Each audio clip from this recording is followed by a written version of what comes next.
I think all of us can say that we fear that leap of faith, that finding comfort in other people, that going the extra distance and seeing the things we never thought possible in ourselves and in others. And that is the ultimate wonder experience. So I'm here today with a good friend of mine and tattoo artist, Scotty Nash. He's actually done some ink on me as well. Touched up one of my more famous 1111 pieces, and figured it'd be good to get you on the podcast. Welcome to Wonder XP. Yeah, thanks for having me, bro. Yeah, thanks for sure. I love this setup. For those of you that don't know, this is the first on-site interview I've actually done, and we are currently at the Scarlet Raven tattoo. Word. Yep, here we are. Yeah, so how you been, man? Pretty good. Been good, dude. Living in paradise, really. Like, pretty much every day. Every day is just a new adventure. Love coming to work. Love what I do. So yeah, just been doing this for like about a year and a half now, actually tattooing full time, and it's been some of the best times of my life, man, for sure. Yeah. I think 2 years ago you told me you were getting an apprenticeship. Mm-hmm. You didn't tell me where, and then I saw you tattooing, and I was like, man, well, he can touch me up. Yep, just graduated it, so that's so pretty big deal. So how long is that process? Like 2 years? Or? Yeah, there's no real like standard, I guess. It averages about 2 to 5 years, though, kind of depending on where you're at and how good you're doing, how focused you are. You know, it's kind of all. It's a minimum of 2 years, pretty much. But It's not likely for people to usually go just 2 years at one shop and then immediately get signed on. Usually people, cycle through a couple different places until they find a shop that's right for them. And that's also what happened to me. So, well, I mean, I think every shop probably has its style, right? Yeah, every shop's got its own style, its own vibe. And, yeah, man, even if you love what you're doing every day, if you don't get along with the people who you work around constantly, then it kind of changes things, Yeah, 100%. 100%. So so me and Scotty grew up together in high school, and I tried the college thing, and now I'm retrying it. I'm retreading back. But did you ever try to go to college? Or? I tried right out of high school. I probably should have taken a bit more of a break because it's kind of a wild child right after high school. You just did what I didn't straight into. Yeah, I didn't really like. I didn't. I don't know. I guess. Like, sorry, my words. I can't think of the word I'm trying to think of right now. But I didn't act out a lot.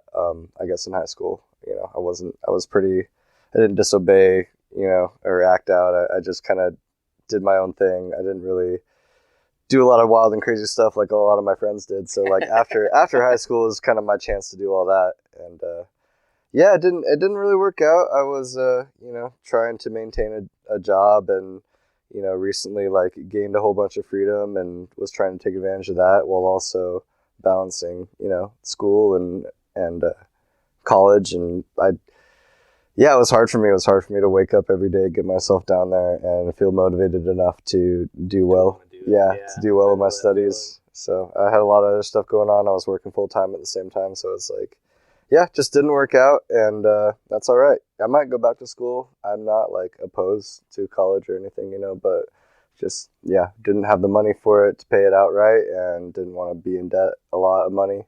And I knew I wanted to do art, but I knew also that, while I could have gone to school for art to kind of help facilitate a bit more learning in that regard, it wasn't necessary, and it wasn't part of the prerequisites for this job, really. Was, so I wasn't too I still would like to go just to learn more about creating art in general and about like graphic design. Just to learn more about art and art history and maybe different styles and different techniques and stuff like that, so I can bring some of that back into tattooing and back into my other art forms that I like to do. But but it didn't work out, and I just worked a bunch of dead end jobs and until I found a spot, and tried to do this a couple other times at a couple different shops, and it didn't work out. And meanwhile, I was just working dead end jobs and trying to do like art shows, trying to participate, stay current in the scene and stay active in our community of artists around here, even if I wasn't doing exactly what I wanted to do. You know, it was important that I still felt like engaged, I guess. And, with the community. With the community, with the scene out here. Content. Yeah. It's kind of, I guess that's kind of a hard thing for an artist to constantly like. Mm-hmm. It's been part of it, man. Especially now that I'm doing this full time, it's like, you're not just expected anymore to just be a tattoo artist. You know, you're expected to be a tattoo artist, videographer, editor, like social media run your social media, figure out algorithms and bullshit like that. And that's just, I don't know. I didn't sign up for all that, you know. So, you ever watch those TikTok guys? Those TikTok tattoo artists? I watch a little bit of stuff like that, but I don't have TikTok. I refuse to download it. So it's like, I'm like a TikTok whore. So yeah. I know a lot of people have been telling me to get on it, and they're like, "Oh, you could blow up, dude." And I'm like, "Yeah, probably," but is it worth it? I don't know. It's a crazy time we're living in, man. I feel like people want constant new content, you know, and to be expected to that. I feel like I'm kind of setting up my own pace. Yeah, setting up my own pace and setting up my own whatever, like what people, you know, require me or expect of me, my own expectations. And it's like, if I start doing that, then I just feel like it'll kind of snowball, and that'll be less energy I'll be able to like give to my clients and like dedicate to my designs and stuff, you know, because it's already so much of my energy every day is doing that.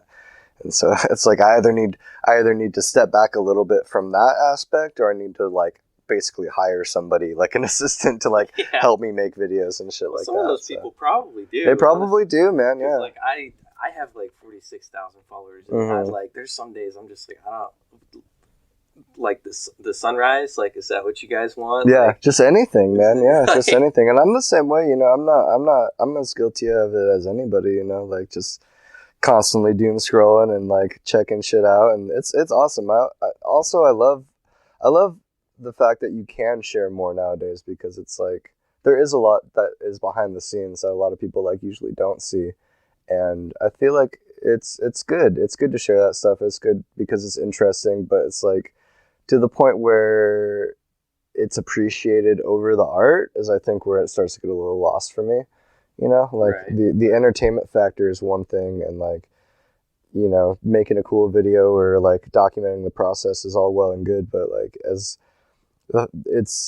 I don't know. I feel like it's the artwork that should take center stage, you know, anymore. And I feel like a lot of times now it's more so just kind of if you're following trends, or if you're doing a specific style or doing stuff that certain people like, you know, you're going to gain a lot more traction on social media, and you might be motivated to do more of that as opposed to what you might want to do instead, you know. And I've always tried to stay like super, I guess, true to myself and my own try not to sell out. Yeah, try to stay true to my own motivations, man. I feel like that's like a huge thing that people struggle with. Yeah, I see it a lot on social media. I struggle with it too. You know, I'm a people pleaser for sure, and it's hard. It's hard in this industry to like be that way, because you have to put your foot down. You have to tell somebody, no, that's not going to work, or no, it doesn't look good. I feel like people, when you tell them no on certain things, they respect you more. It's like, yeah, it's as long as you know how to do it right. Yeah, like you can't just like be a jerk about it. But like, you know, there's been times where I've had to tell people no on certain things, and like some of them didn't agree with me. Some of them, I mean, that's the ultimate beauty, is we're humans. Yeah, and that's the ultimate depiction of art is everybody's perspective's different on everything. Exactly. Yeah, and you can't expect one person to have one thing. Like if we were all similar, it'd be a pretty boring and mundane world. Exactly, and I don't expect everybody to like have my vision or want exactly what I want, you know. But it's like, I don't know, and I'm lucky enough to be at a spot specifically where, you know, my boss Cody, he doesn't really like make me take on stuff that I don't want to take on. You know, I have a lot of control and ability to kind of pick and choose what I want to do and what I don't want to do. And I don't feel like it's that way for maybe everybody in this industry. I feel like, you know, I feel like a lot of people, especially like starving tattoo artists, that are just going, you know, and just doing whatever walks through the door. And I try to do that too, you know. But if I don't like something, or if I'm not confident enough that I can turn it into something that will look dope and last, then it's like I have to be vocal about that, because if I'm not, not only am I doing my clients a disservice, but I'm doing myself a disservice, Right, and that kind of thing will last, 30, 60 years on a person. And right, yeah, it's supposed to last forever, so it's it's a lot. It's a lot of pressure, man. It's a lot every day to step into this, and it's kind of unreal. It's kind of like you need to have that sort of balance. Yeah, well, the distance of like, okay, like I really want to do really good for this person, but you have to also be like, okay, but I need to do just good for myself, and I need to just focus on this as a piece of art, and I need to not worry about how much pain I'm causing them, maybe, which is hard for me because I'm empathetic, and right. I feel like when I'm putting somebody through pain, I feel it in a sense too, like part of me does at least, and it can be difficult sometimes that too, you got to kind of have that separation of, oh, this person, they just need this art on them to look this way, and I need to focus on that, and I can't be worried about, if this might hurt or stuff like that. Like, obviously, I worry about it if I'm fucking really hurting them. I try not to do so, that, It's not like that, but yeah. It can be distracting too, man, because some people take it really well, some people don't, and you never know until you start doing it how somebody's gonna act. I deal with people crying. I feel so bad. Like it's I don't know it's if a lot, had man. that or... Yeah, recently some girl, she was getting one of her first tattoos, and a couple tears popped out, she told me, but it wasn't like super theatrical. I'm sure with your or voice anything. and stuff and the way you articulate things, you probably just kind of guided her through it. I try to set as like a calm environment as I can. Right. Yeah, I try to keep it fun, keep it loose, but also like make sure that my client feels like 100% safe, that they know everything's clean, that they know like it's a calm environment. I like diffuse essential oils and shit even to kind of set like the mood. Yeah, you got to. I feel like even if some of it's subliminal, if it sets the tone a little bit more, anything helps. Right. Anything I can do, I want to do. So. Well, I think just walking in with all the artwork and stuff. Now, are you guys like a collective artwork? I know most of it is Cody's. Yeah, so it's funny you say that. So actually, moving in here kind of set the tone for what we're hoping to do with this eventually is really focus on like starting a collective of artists here rather than just a tattoo shop. And we have 5 artists working right now. That are tattooers here. Okay. And then we have a few like fine artists in the back, and just like local craftspeople, people with local businesses and stuff, and they're able to rent out studio space back there. And you guys were telling me that when I first came here. Yeah, we couldn't do it for COVID, but we're gonna do a grand opening eventually, and like hook on to like the First Friday things that happens in Lincoln, and hopefully be a part of that, and just do like shows here and like utilize the space here for like different stuff than just a tattoo shop. It's going to be used for events and shows and art shows and stuff like that. So that's going to be sweet. Yeah, I miss the old art shows they used to have at the Bourbon Theater. Yeah, man, me too. Those are fun times for sure. For those people that don't know, I've rapped for a while. I haven't touched it recently because I've just been slammed between this, school, writing articles for Bring Me to Life, and just catching up the last 4 years because I've been traveling. So it's like everybody's been hitting me up, and then it's a lot. It's just a lot. Yeah, you're a busy guy, dude. I see you out there. You're cutting your own path. That's really cool. Trying to, sure. Yeah. I recently met up with Tut at his birthday party, and one of the things he told me, and that dude's doing great. He just started his podcast, and now he's on a radio station. Yeah, same sort of mindset, I feel like. For sure, very entrepreneurial. He took me aside. I bought him a drink for his birthday, and he's like, I'm proud of you, dude. And like, sometimes you just need to hear that from a human being, Straight up. And I don't know if he realizes how much it meant in that moment, because I was like, I'm going to school, like I'm putting myself through debt. I'm trying to like make it and stuff, and I'll get to the other side of it eventually, but Did you like? So I guess that like when you started out, like what kind of just was like?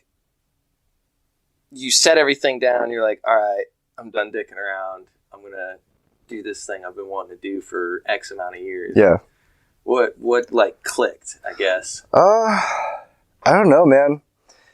I guess what clicked is the fact that, you know, I had been since high school. This has been my goal in my career and, you know, my dream. And like I said, I tried out a couple spots, didn't work for various reasons, probably for a good reason because now I'm here and I wouldn't be otherwise. So, you know, everything happens for a reason. And I kept on just kind of rolling with the punches, just kind of, you know, taking blows and picking myself back up and starting from ground zero again, and did that a couple times. And then the place that I was apprenticing at for like about half a year, I tore my knee. I got in a skateboarding accident, tore my MCL, my ACL, and couldn't walk for like months. And eventually, you know, I was talking to my then boss or mentor, and I was like, you know, when can I come in? I'm like, I'm through with my injury, you know, can I get back to work? And he just never replied. So I was like, okay, kind of took that as a sign. Yeah. And, you know, the dynamics of that shop weren't the greatest. And in hindsight, I probably would have been very unhappy if I would have gone through and actually gotten licensed there. And because when you get licensed, when you go through an apprenticeship, you get your license. It's not like, okay, you can tattoo anywhere. Part of that contract that you sign with your apprenticeship states that you have to stay dedicated to that shop that trained you for X amount of years, you know, so they're not just training you to leave and not make the money. I mean, that's kind of the same in the tower industry when you get hired on. Yeah, I assume it's the same in a lot of different industries or careers or whatever, you know, it's just, it makes sense. So I would have been locked in, it would have been stuck there, and I would have been probably really unhappy. So I healed up from my knee and started working again, just whatever jobs I could. And I knew about this place, but I'd never been here, I'd never gotten work here or anything. But Kelsey, who, I don't know if you remember her from high school too, she works here, and she got trained by Cody too. So, and I had been following her artwork, and I knew she was a really good artist since high school, but like seeing how quickly she had escalated with tattooing, and like just, it didn't seem like anything was holding her back, and that's what I wanted. I felt like nobody was really taking me serious yet. I had the dedication, I had a lot of the skills, but like tattooing is a weird sort of career where there's a lot of gatekeeping, and there's a lot of people who just want to extort you for free labor. Well, I think also it is, because I imagine a lot of those people that do the apprenticeships are also working in tattoos themselves, so they don't want to see somebody shine them up. Yeah, that could be part of it too, you know, honestly. I didn't really think about that, but you might be right. But regardless, I hit Cody up, and I was like, yo, man, like I've had my foot in the door for a number of years now, you know, I want that actual chance, you know, and we met a couple times, and the vibe seemed right, and the rest is history. Yeah, Cody's a good dude. So. I met him at one of the art shows. He brought some of his artwork with his taxidermy and stuff. Mm-hmm. It's really cool.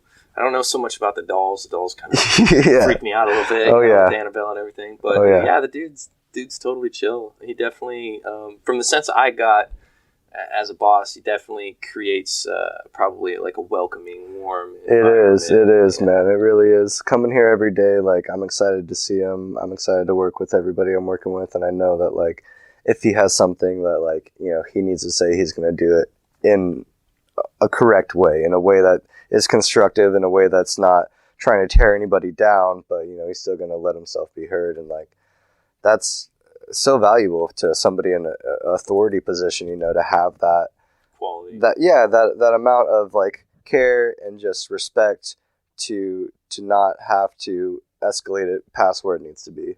Right. You know, he's very centered in himself, and he's very controlled in himself, and I feel like he's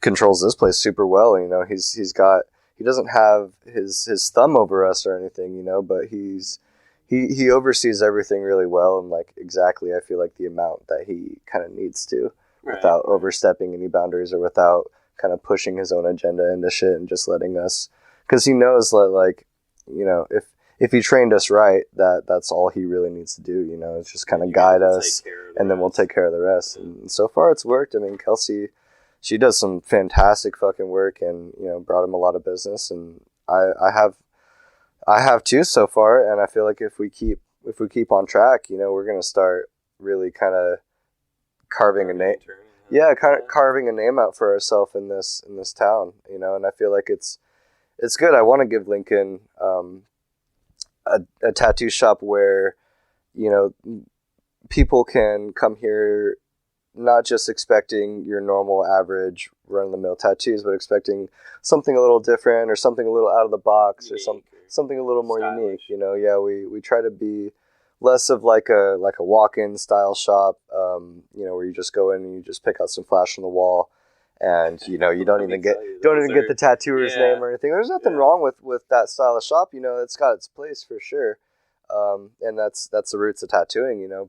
But there's something to be said for a little bit more of a personal feel, a little bit more of a custom vibe. You know, it's a big deal. It's a big, regardless of what the tattoo is, you know, it's a permanent change to your body. So I feel like you need that extra little time and care and effort sometimes, you know, to really feel like you're doing the most for what that tattoo could be. Oh yeah, 100%. I know when I went back home, people, because originally I just had the semicolon before I got the circles and the 11s. Yeah. I went to the guy, and then because I was out of state, I was in Maine, so he did that work, and then I was like, well, I really need this touched up. So I seen you were doing stuff, so I hit you up. But when I went back home, they're like, why would you get a tattoo on your wrist? Like, that's just, I'm like, because it means something to me. Like, it's not just like, you know, a lot of people, what they'll do, I feel, is they'll like, oh, I want a tattoo. I want my first tattoo. They won't really like think it through, you know, and then they'll get it, and then they'll just immediately like, oh yeah, I got that when I was 18. Yeah, you know what I mean? Like, regretting it the rest of my life. But like, anytime anybody asks me about mine on my wrist, I'm like, yeah, no, dude, I love it all the time. And then a lot of people, you know, with the number synchronicity and the spiritual community, they like, oh man, I needed that sign, you know. So it has its own place, but you know, I've seen your work kind of grow. What would you say your style is as far as tattooing? Because I know, like, on pen and paper, you're more of like a geometry kind of like nature included artist. I don't know. I'm all over the place, man. Really, like, I like doing stuff that kind of pushes the envelope and makes you kind of question what you're looking at. I like doing stuff that's kind of surreal in nature. It kind of like combines realistic elements with, you know, elements that are not so realistic, or maybe trippy or glitchy, or, you know, just something that like takes the viewer, kind of breaks the fourth wall essentially of art. And I like stuff that, I like tattoos that don't maybe look like anything else. You know, I've been really into abstract stuff lately, and I don't know, just very organic forms. So the stuff that I tattoo isn't always kind of what I'm most interested at the time, you know, because a lot of it is just what people are asking for me to do, understandable. Which I love doing. You know, I just love tattooing in general, so it's like I want to be able to do anything and everything proficiently. But as far as the stuff that I really would like to do, I don't oftentimes get a lot of opportunities to get way outside of the box like I would like to be, you know. But there are those times that happen, and I do occasionally encounter people that really want something different, and when that happens, I try to kind of cherish that, you know. Just take the moment. Yeah. So and I did a one recently that was really cool. This guy wanted like an interpretation of a topographical map of an area that he had like vacationed at or something, I guess. And it was like this mountain ridge kind of in like a T shape or like a Y shape, and he wanted it on his arm, and so I hand drew it, just kind of based on the topographical map right onto him, and it's just kind of a bunch of like flowing shapes and organic like lines. And unless that guy told you that it was a topographical interpretation, like you probably wouldn't be able to just see that and tell that. You could, if you knew what that was and that was informed to you, then you could see it. But it's that kind of gray area where, and I think that partly is another thing that I'd like to touch on, is like when people oftentimes, I feel like, get too caught up over what their tattoo is, and they need a statement piece. They need it to mean something. They need to pack as much symbolism into a tattoo as they possibly can. And they're like, the more symbolism, the more metaphor, the more meaning, the better the tattoo, is oftentimes, I feel like, kind of the way it goes. And that's not usually the best. That doesn't usually make the best tattoo. You try to throw too many ingredients into the pot, you start to not be able to taste the right flavors. So I think that, if I oftentimes have more fun with a project if somebody just comes to me with a kind of an abstract idea like that, because that allows a lot more freedom than somebody saying, oh, I want this specific tree with this number of leaves, and in each leaf I want my daughter's name and my son's name, and then in the bark I want the birth dates, and then I want this kind of bird flying down and this butterfly because it represents. And I'm like, take a step back, trying to throw 20 things in a 5-thing sack. So yeah, I mean, sometimes people get overzealous of their bodies displays, I guess. I don't know how you call it besides tattoos. I think what it is, really, more so than anything, is people get really self-conscious about how other people perceive them. And I feel like, because this is at least what I've noticed, because I can only speak to what I've seen, because it's not really the way I think about things. But so people will come in oftentimes and be like, oh, I want this tattoo, but I don't know what will my boyfriend think, or what will my wife think, or what will my parents think. And I mean, if you're living with your parents, obviously it's a bit of a different story. Yeah, big different story.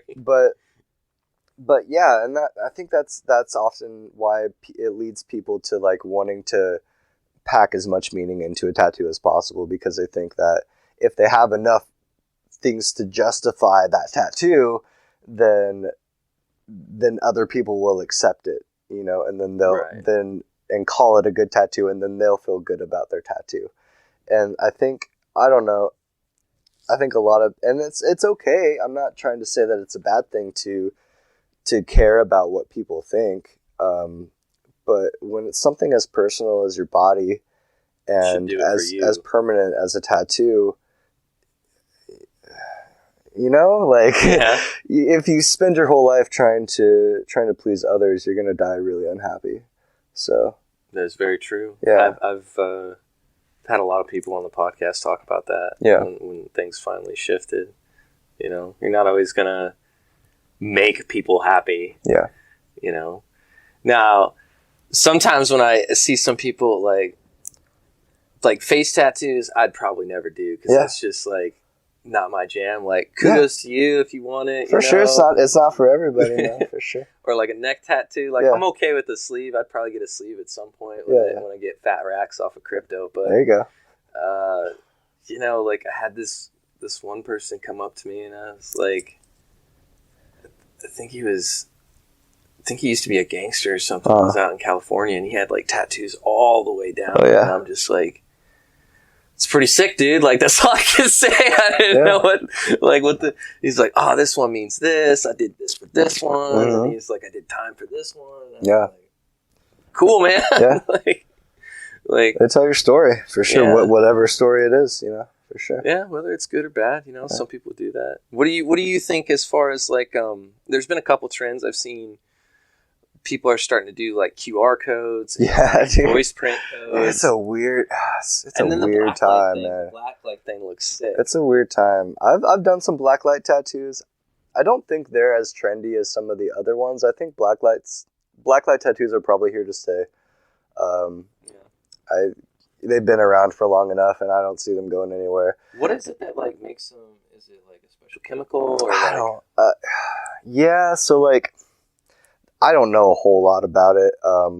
I did research a little bit about it because I have some blacklight ink. I've done some blacklight tattoos, and I just want to make sure it was safe and everything. And I guess like there was a type of blacklight ink that wasn't very safe. And it contained this kind of chemical that made it glow super bright. That wasn't humanly safe. It's safe for injection under the skin, in any sort. And I don't think it caused too much damage for people, but it was just not safe enough. And so they ended up taking that chemical out, and they still glow, but they may not glow for as long or last as long or glow quite as bright. But now there's not that like carcinogenic chemical in it at all. So like it's a give and take, for sure. Yeah. For the QR codes and like the audio ones, I think that's a cool idea. But I would hate, for your tattoo to lose its functionality with an iPhone update or something, like it's like we gotta, technology's moving so fast, and I feel like so are the trends. And dude, I saw one. It was like this person had a shark, right? And the shark looked dope. And then it had like a tiny QR code, and you scan the QR code, and then it looks like the shark swimming through the ocean and stuff. Like what is that? Like not virtual reality, but AR, augmented reality. Yeah, like an augmented reality tattoo. That's crazy, dude. I don't even know. Like, it's wild. It's a wild time. I think there's going to be a lot of changes with tattoos that we aren't even going to be able to expect. I think that eventually AI is going to get thrown into the picture. I just know it. I don't know how. It might be a good thing. It might be a bad thing. There's like this thing where people, it's on Instagram and TikTok that I've seen where people type in a word, and then it's like not necessarily a massive supercomputer, but it has a lot of processing power. And what they'll do is they'll type in a word or a question, and they'll be like, "What does heaven look like?" And then it'll generate over like the course of several hours, like a kind of like video, so to speak, but it's actually like still images. Yeah, it's really cool. So I don't know if they could like incorporate that but like my thing is, it's like you can't really fathomably put in a computer the human imagination because it's just so broad. You can't, but you can stock it with an infinite amount of data. And that's like, true, but you still have to program the numbers and everything. And I've seen these programs with like AI where you can type in, I want to see a orange cowboy with a purple hat, under standing on a green field, and it will make that picture for you. And that's pretty cool. I could see how that could be helpful for designing a tattoo, but I don't know, man. Yeah, like you can't. There's no substitution for true creativity. There's no substitution for that human X factor. That's why it's the X factor, right?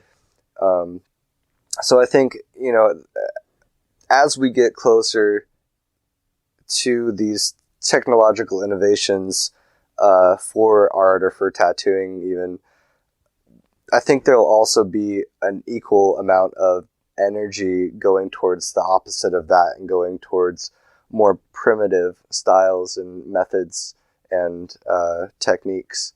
And I've already kind of seen that, I feel like, that stuff's becoming more popular, but at the same time, there's more people hand poking now than probably ever.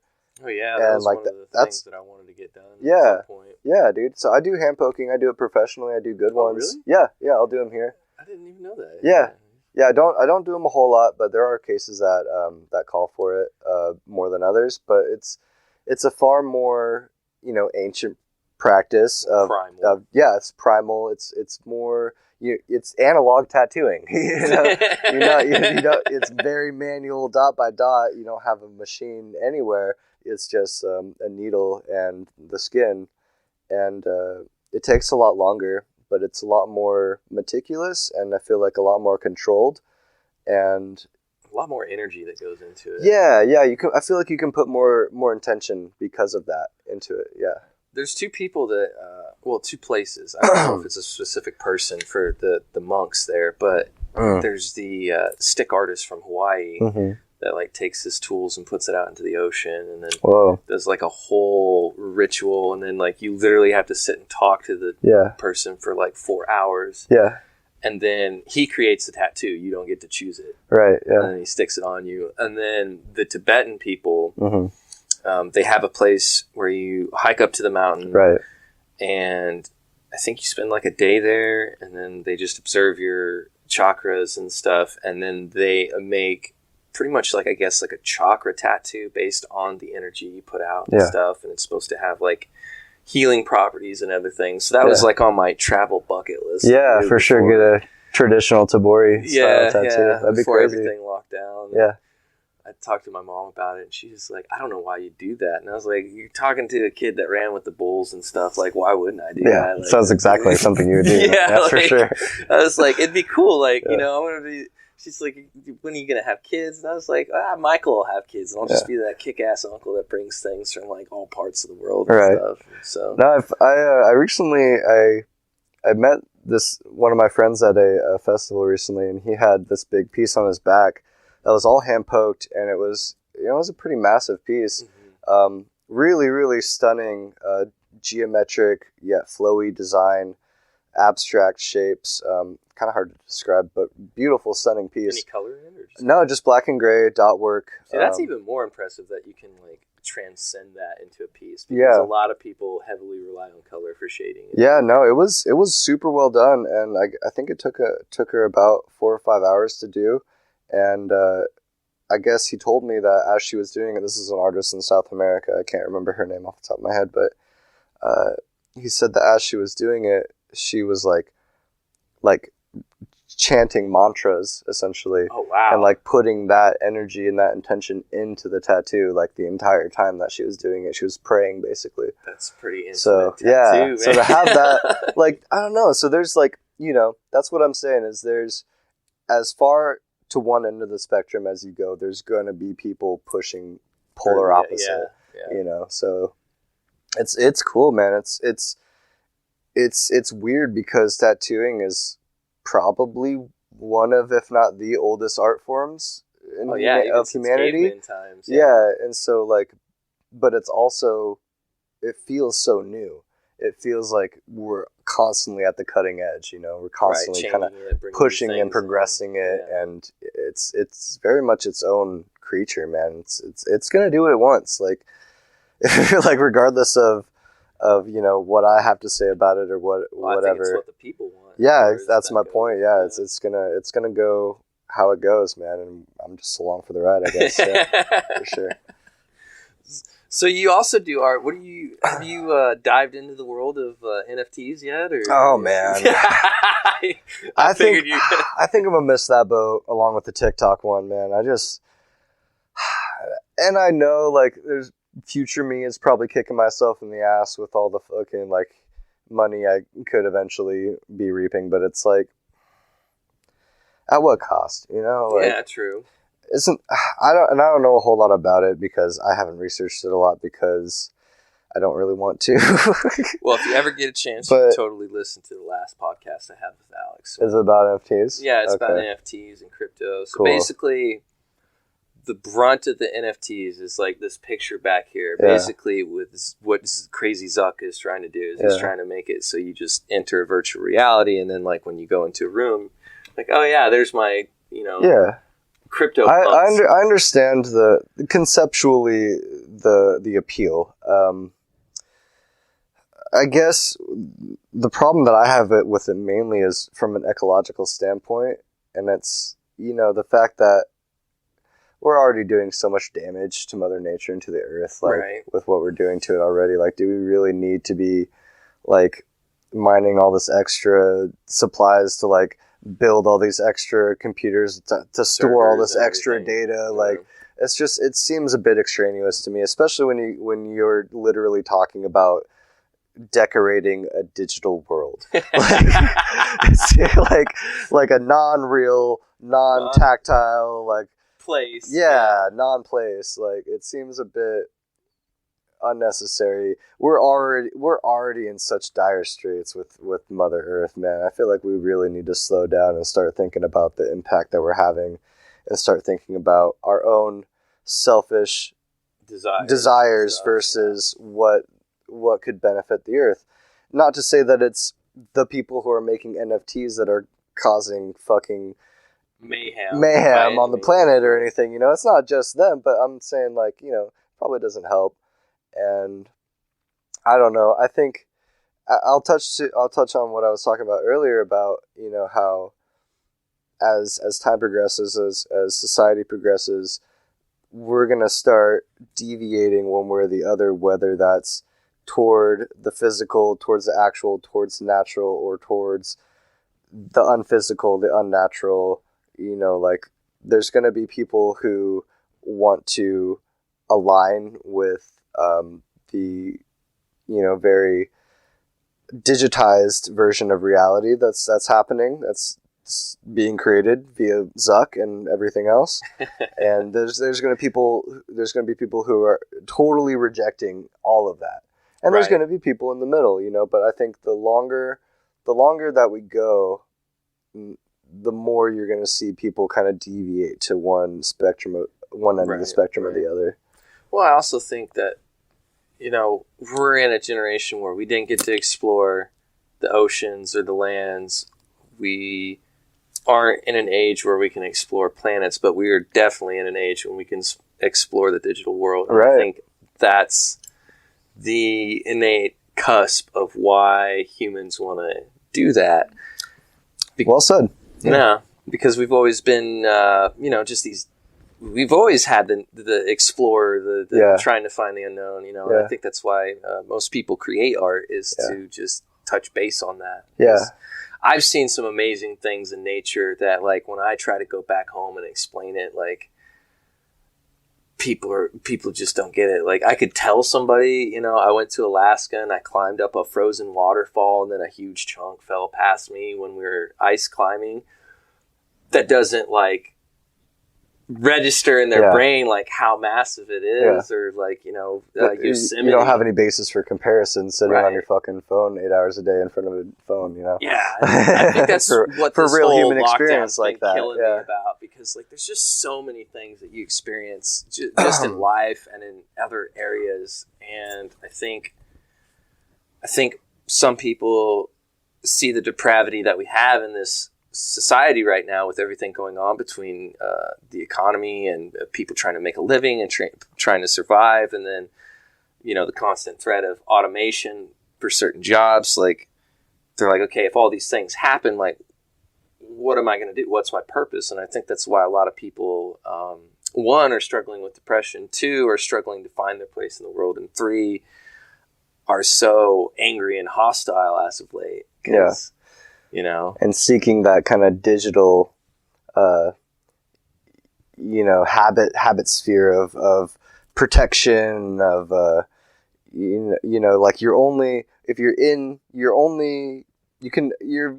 a lot more control about what is able to kind of affect you in your sphere of influence. If you take time to, like, basically build this virtual zone for yourself, free of anything that might hurt you or might want to harm you, like, that's got to feel a lot more safe than the real world. And I feel like I understand where you're going with it. Like, dude, there's kids. It's gonna be weird. It's gonna be weird, man.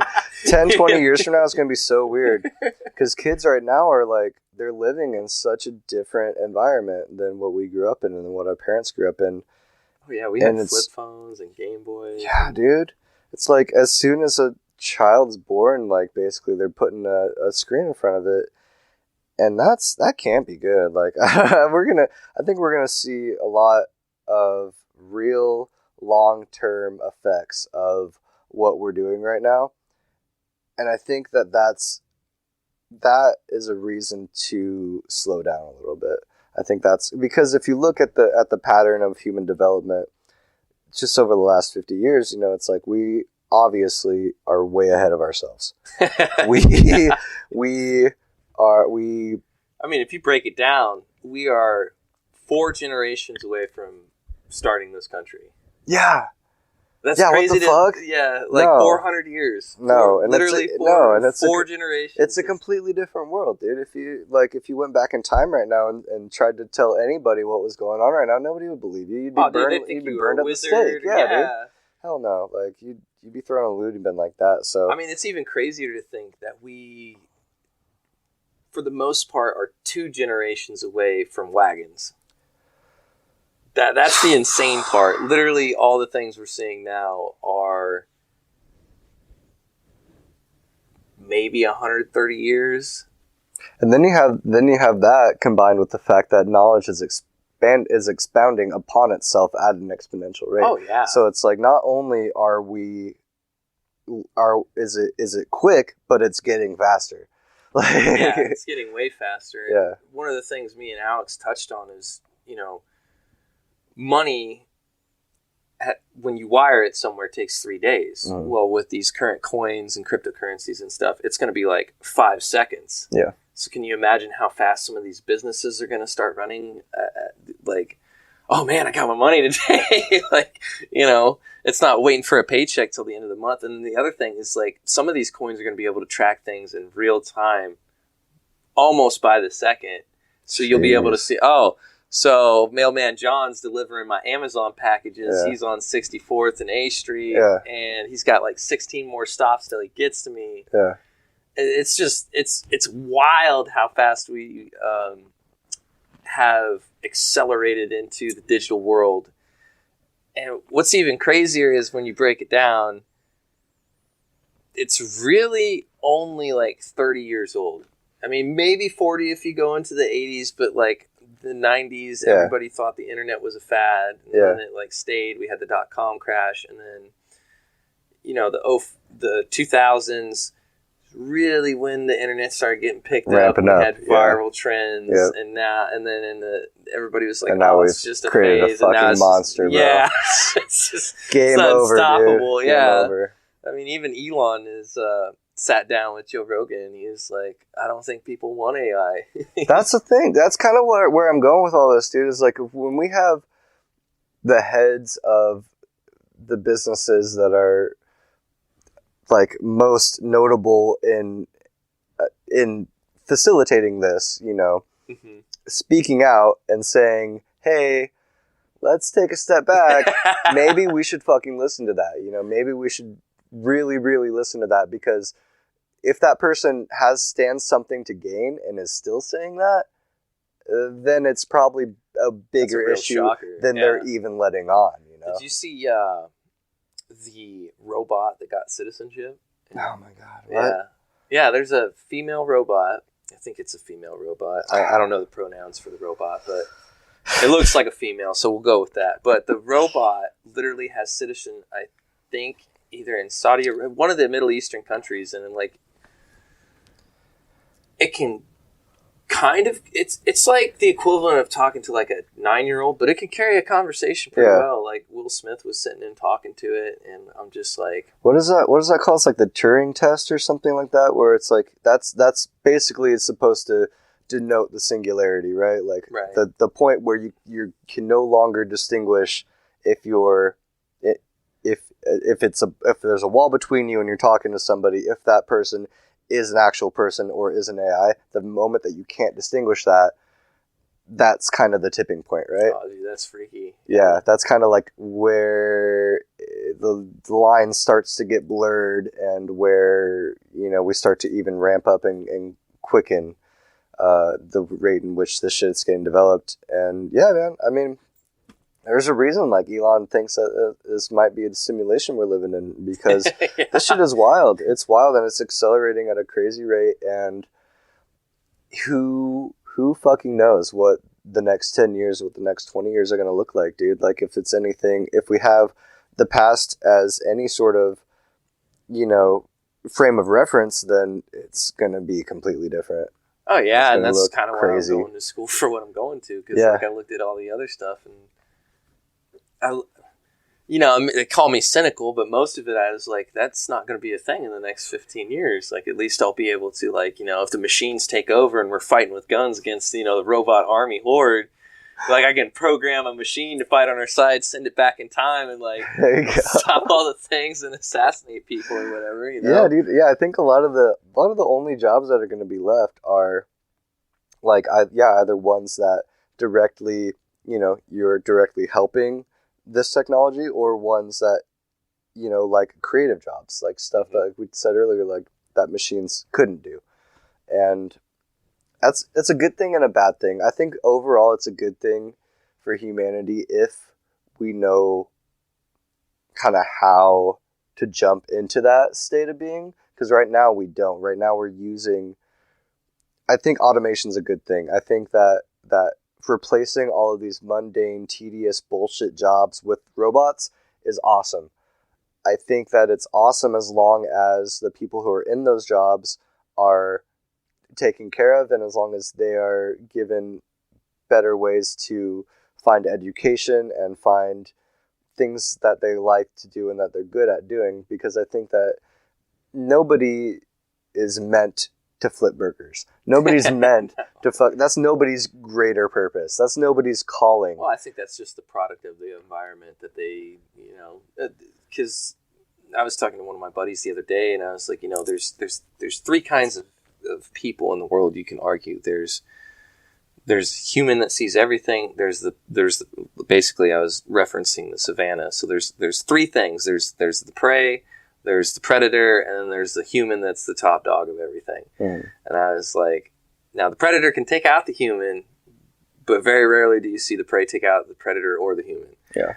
And I think most people, and it's not saying that they are prey, it's more of a metaphor for the mental state of their mind. Yeah, for sure. Because some people are seeking to just, do whatever they can to get the next thing, and some people are just, like, trying to survive. Yeah. And then other people are, like, doing a combination of both, but, like, trying to expand themselves into the next whatever precipice it is that humanity is going to look like in 10 or 15 years. Yeah. And, it's scary because I'm like 30, and I'm thinking, do I really want to bring kids into this crazy world that's going on? So that's a good question. And that's like my instincts tell me I do want kids, but my not singular train of thought, my reality check thought is like, is it going to be worth it to them? Are they going to have something by the time? Have you seen Idiocracy? No, I haven't. Oh, you got to watch it, dude, for sure. It goes along that train of thought where, okay, if that's how all the of or above average intelligence people are thinking, which is how they should be thinking, which is, oh shit, do I really want to procreate when the world's collapsing around me and probably will continue to collapse even more in the next yada yada yada? Is it responsible to bring another life into the situation? And a lot of them are thinking no. A lot of people are, and that's why birth rates are falling, and that's why I think you'll continue to see that. That's one of the reasons why, not the only.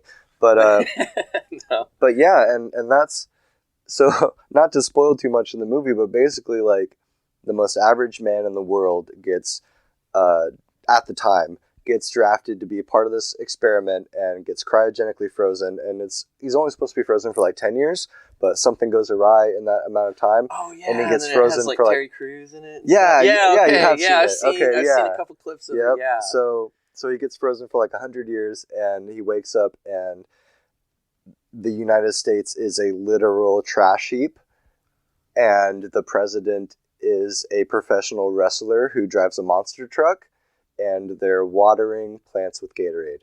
because Yes. in that amount of time, all the people who thought like you're thinking are like, oh, I'm not sure, they didn't end up procreating. And so what genes got passed on were the people that were like, oh, fuck it, welfare will take care of them anyway, baby. Let's go have another one. Oh, so all the okay. All the sub-intelligent people were Populated procreated the Earth, and populated the Earth, and that just continued to happen. That's a crazy concept. It's very crazy, it's very scary, and it's very realistic. It is very realistic because, like, I think about it and like, man, that the dude was really had his thinking cap on. Yeah, that's Mike Judge, the guy who created Beavis and Butthead and King of the Hill. Oh, dude, I would have, based off all that you told me, I would have never thought that a dude that created Beavis and Butthead would think of something weird, like reality. And then you got like Dystopian other movies shit, like iRobot. Yeah. And you got what's the one where the dude has a wife, but he like falls in love basically with his phone, and he's talking to it every day. And I can't think of the movie. It's the guy that played Joker, the recent Joker. I don't know if I've seen that. But yeah, so he ends up falling in love with this machine that talks to him and gives him affirmation and you know, just stuff. I haven't seen the full movie, but it's just like a wild concept. And then, you know, in pop culture, you're seeing like this one movie basically. What is it? What it's kind of like Twilight, Black Mirror. Is it Black Mirror? Yeah. Okay. Yeah.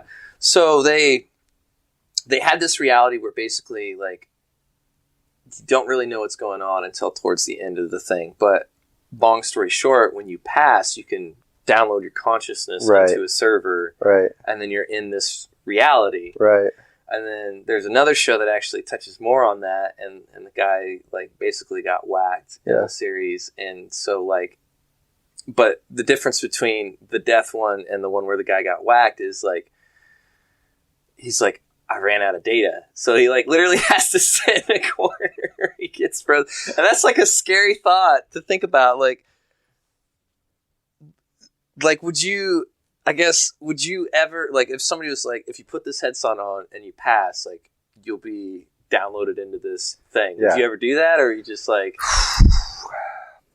And it's weird because, like, I feel like this isn't even that far out. I feel like this is a question I might get asked on my actual deathbed, you know? Like, that's kind of where we're at right now. Yeah. So it's weird. It's a weird, crazy thing to think about. No, I don't think I would. I don't think I would either. I think, in my personal opinion... Well, what if they... Okay, so what if they download you into it, but then you could choose to, like, just... To opt out? Yeah, to opt out, to just...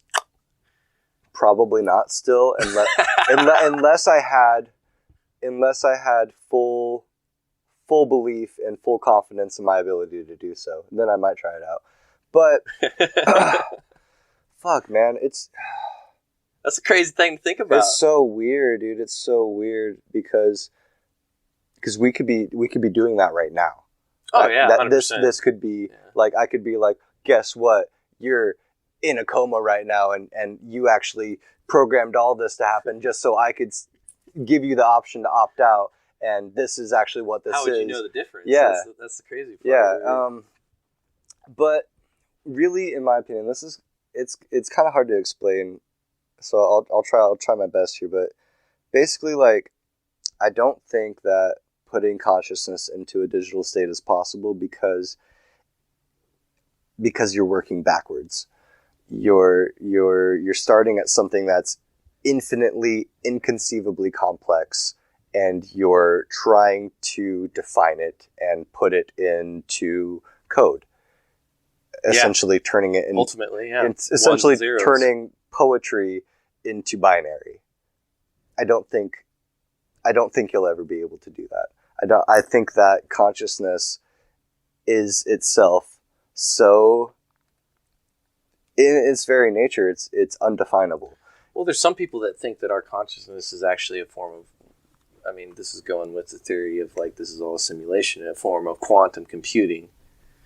Like, the way we're able to download things without really any, like, integration or reading or any sort of thing. And I think unless we're able to get to quantum computing, which seems like a really far out thing, because once you start getting into that realm, you're not looking at like a machine with circuit boards and stuff. You're looking at something that's like pretty much pure energy at that point. And that's, you know, I don't know. I feel what you're saying. It's less less extraneous. You're closer to source, because you have less technology you have to move through. Yeah. Yeah. I definitely think we'll get to a point where like bionic arms and limbs and eyes will be like a run of the mill. I think everybody who needs one is going to be able to have one. Yeah, which is going to be cool. Yeah, we're gonna like. I don't know if you've heard of like the Neuralink or whatever. I've heard of it. I don't thing know about that. Have the government also so crazy, brain. dude. Yeah. Also so crazy right now. Like, and this is just what they're telling us. That's my whole thing. Not to sound all conspiratorial or whatever, but we know that what the technology and the infrastructure that the public has right now is not at all what the military is using. The military is always 20, 30 or whatever government or whatever. Like they're always ahead and they always get the new shit first, right? Or whatever organization's just doing some like crazy scientist Frankenstein. Or I mean, I'm talking about government, but who knows, like upper echelon, like what that looks like.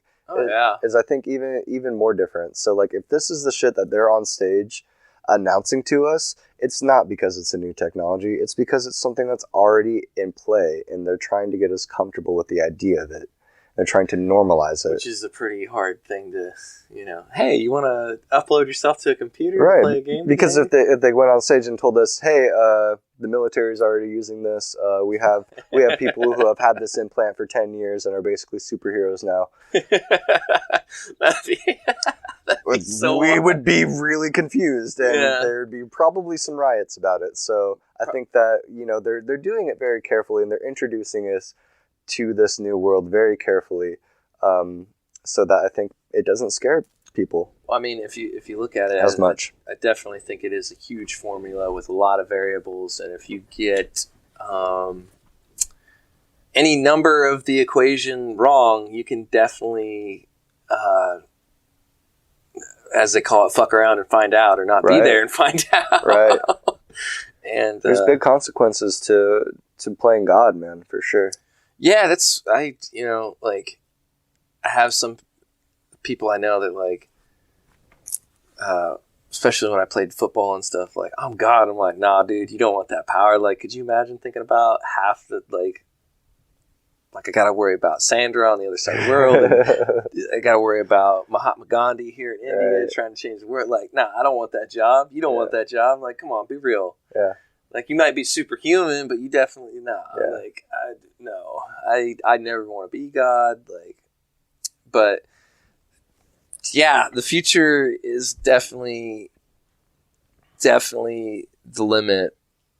And if you guys don't believe anything that we've been talking about, you can definitely look it up, because it is very much a thing that you try and talk to your parents. They don't care. They're not going to be around for it. I mean, not wishing any ill, but like, most likely though, yeah. Yeah. And I don't know. We're definitely, so one of the things is like, have you heard of the 4-generation paradigm? Well, basically, don't think so. It's like the heroes, the artists, the builders, and then what is it? Basically, it's like a precipice. Every 30 years, a new generation comes in with like a different kind of sociarchical and archetype. Then it resets. Yeah. I think it's every 125. Yeah. So we're right at that cusp right now. Oh wow. Yeah. Yeah. We're on a few different cusps right now for sure. There's a lot. There's a lot of. Yeah. In the age of, what is it, Pisces? Aquarius. Yeah, coming out of. We were out in Pisces. And coming out of Pisces into Aquarius, which is a really big deal. And then you have the whole precession of the equinox, which is like a bigger cycle. It's every like 125,000 or so years. Then we also had the planets aligning, which is like every what, 1,500 years or something like that. There's a lot of like conjunctions right now, and it's a pretty big time. It's a pretty crazy time to be alive, because a lot's changing and a lot's going to continue to change, and we're at a fork in the road, where it's like we're confronted with a lot of crazy decisions that it's not if we're going to make them, it's when. Like everything that we've talked about sounds crazy, like pie in the sky shit, but like it's shit that like will actually be realized in the next 5 to 10 years probably. So as ludicrous as it may sound talking about it, these are real issues that we will actually need to concern ourselves with figuring out the answers with eventually, soon. And that's crazy. that's insane. Because this is all shit that you would write about in like sci-fi or something 100%. As like some moral dilemma for our protagonist to go through. But this is like where we are at as a society right now. Like, as a whole. And it will affect everybody, dude. That's why they're saying, so in that whole paradigm, our generation, the millennials, are the heroes. Yeah. So we're the ones that are basically fighting for everything, keeping, taking the charge. And then Generation Y or the Zennials? Mm-hmm. I don't know what they call them. Basically, if you're like anywhere from 21 prior, mm-hmm. you are the creation generation. Yeah. So like they'd be the equivalent of the Renaissance. I see it. I absolutely see it. It makes perfect sense. And it is a cultural renaissance right now that we're happening. Yeah. And those people, they will be the creators because they will have more ability to create than we did.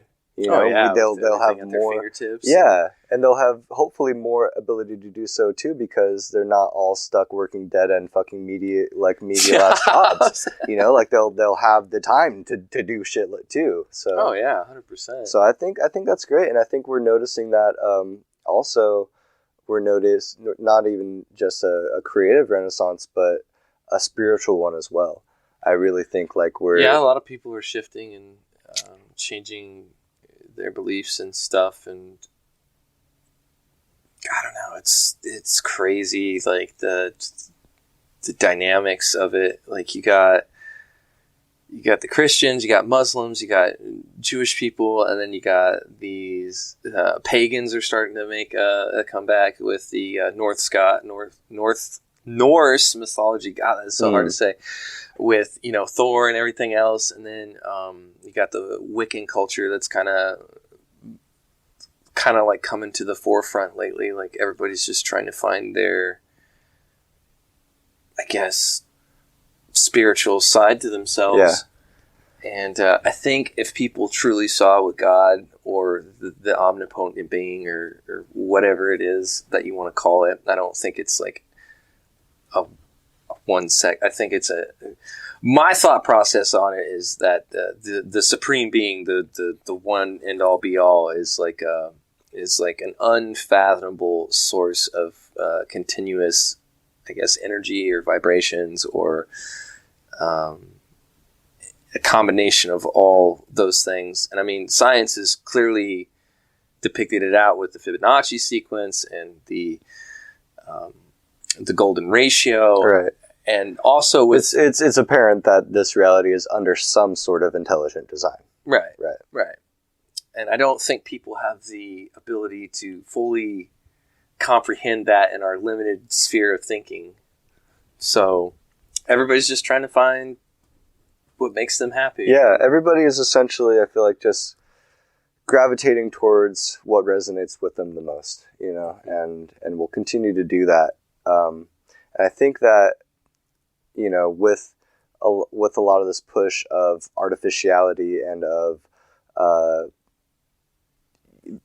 like stuff like virtual reality, augmented reality, or what have you, like there's going to be people seeking inwardly, because that's all seeking outward.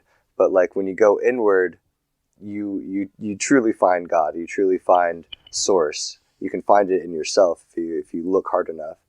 And I think that our desire to fill up that need for source, for communion with source.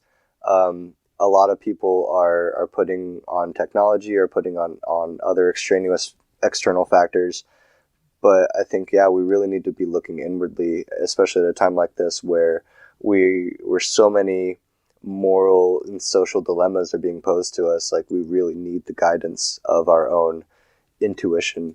And I think that we're going to see even more of that. I think that people are going to be waking up to their own power of creation and their own avatar. Yeah, their own avatar, their own ability to fucking manifest, dude. Because we all have that, and we only have it as much as we believe we have it. Shannon often calls it, we're just avatars living in a video game world. Pretty much, dude. We just gotta unlock the rosebuds. Pretty much. Pretty much. Like, the whole game's belief based. Like, you only see the doors if you make them or think about them that you believe in. Yeah, you're only able to open the doors that you believe exist. And if, like, I don't know, that's why I think a lot of people get caught up on the whole, like, oh, I need to manifest this thing, I just need to believe that I already have it. Well, no, but you need to align yourself with what it is you want, with what having that feels like, and you need to manifest that through that. Because the more that you want something, the more that you put it into your mental category of want, the more you define it as something that you don't have. And so you're constantly to chase something, it constantly has to be out of your reach. So if you're mentally programming yourself every day, so saying, I have to chase this, I have to go get this, I want this, I want this, I want this, you're never going to have it. You're never actually, because you're programming yourself for that reality of wanting that thing, of chasing that thing. You're not programming yourself for the reality of actually having it and enjoying it. Right. So, like, I think, I don't know where I was going with that, but yeah. No, you're good, man. So, with that being, since you're not going to pass on into the computer generation simulation, so if you, at the end of your life, if you had like one thing to say, like one title or quote or my epitaph, huh? Yeah, your epitaph. Yeah. What would your I know. I hit everybody with that, and they just like. It's a good one. Yeah, I know, right? It's so solid. Oh man, fuck the haters. Fuck the haters. Do what you want. Do what you want. Do what you want, man. If you're not hurting anybody, do what you want. Like, at the end of the day, you're going to be a lot more happy pursuing your own goals than trying to please anybody else. Oh, 100%. So I think that if more people were aligned with that, eventually it'd work out. And I think we'd elevate humanity if we were all more focused on just kind of not pleasing ourselves. It's not a self-gratification thing, but really, really trying to figure out what optimal life for us individually looks like, and trying to actualize that in the material world. Yeah. And like, I think people are so caught up nowadays with,